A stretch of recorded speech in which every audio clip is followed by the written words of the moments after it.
পাওনাদারদের চাপে আত্মঘাতী এক ব্যক্তি, টাকা দিতে না পারায় মারধরের অভিযোগ পাওনাদারদের বিরুদ্ধে। অপমানে আত্মঘাতী বলে অভিযোগ। ঘটনায় চাঞ্চল্য ছড়িয়ে পড়ে এলাকায়। মৃত ব্যক্তির নাম তপন কুমার সরকার, মাথাভাঙ্গা 2 নম্বর ওয়ার্ডের বাসিন্দা।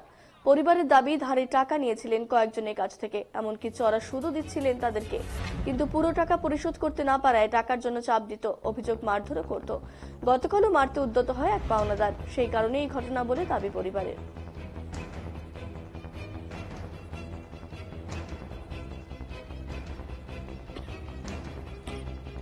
এরকম বাবার কিছু কিছু লোকের সঙ্গে ঋণ ধারের এরকম লেনদেন ছিল। অনেককে ইন্টারেস্ট তো মোটামুটি বাবা ইন্টারেস্ট চালাচ্ছে 7 বছর 10 বছর এরকম 15 বছর থেকে ইন্টারেস্ট চালাচ্ছে লোকে।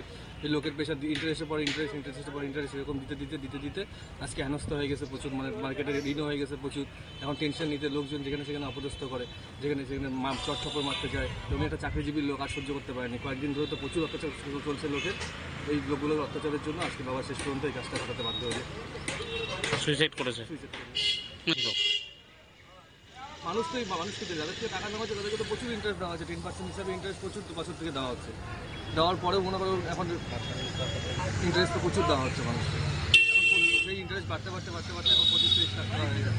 মানে একজনের কাছ থেকে নিয়েছিল না? অনেকজন আছে, 4-5 জন আছে। আচ্ছা, তাতেই তো না, শোধ হয়নি, ওদেরকে ইন্টারেস্টই কাটাচ্ছে, শুধু 10% ইন্টারেস্টে নেওয়া। আচ্ছা, কারা মারধর করলো? মারধর বলতে যেমন আরো প্রচুর লোক আছে, যেমন আক্তার দা আছে, তারপরে আমাদের বাড়ির সামনে রঘুসা আছে, ওদিকে নূরদা আছে, তারপরে এদিকে যারা আছে এরা কন্টিনিউ অত্যাচার। ব্যাংকের সামনে দুলাল নামে একজন আছে, একজন ব্যাংকের সামনে বাবাকে ধরে চড় মারতে গিয়েছিল। এরকম পরে অনেকেই চড় থাপড় মারতে যায়, যেখানে সেখানে সবাই আছে, রঘুসাও আছে, এরকম লোকজন আছে প্রচুর যারা এরকম অত্যাচার। টোটাল ঋণ বেশি হবে না, ইন্টারেস্ট জমছে মানুষের প্রচুর। আচ্ছা, কিসের চাকরি করতো তোমার বাবা? ওয়াটার সাপ্লাই, সীতামড়ি অফিসটা। সুইসাইড করেছে না বাইরে? ঘরে, শোয়ার ঘরেই? না, পাশে একটা রুম ছিল আমাদের। কখন তোমরা সেটা দেখতে পেলে? আমি তো ব্যাংকে চলে যাই, কাজে 11টার সময় ব্যাংকে চলে গেলাম। তারপরে মা আধা ঘন্টা পরে ফোন করলো যে এরকম ঘরের মধ্যে দরজা আটকানো। পরে আমি আর আমার মামা মিলে দরজা ভাঙলাম, দেখি ওখানে ঝুলে পড়ছে। মানে সকাল নাগাদই ঘটনা? 11:30 নাগাদ। সকালে কি কথা হয়েছে তোমার সাথে? হ্যাঁ, সকালে ওগুলো কথাই বলছে যে এত বড় একটা চাকরি করতাম লোকজন যেখানে সেখানে আমাকে অপদস্থ করে, অমুক করে। আর এগুলো ভালো লাগতেছে না, লোককে আর কত বলবো, ওদেরকে আর কত বলবো মানছেই না। কি নাম তোমার? আমার নাম রিপন সরকার। রিপন সরকার। তোমার বাবার নাম? তপন কুমার সরকার। বাড়ি আমাদের 2 নম্বর ওয়ার্ডে ভাড়া থাকি, বাড়ি 5 নম্বর ওয়ার্ডে ছিল।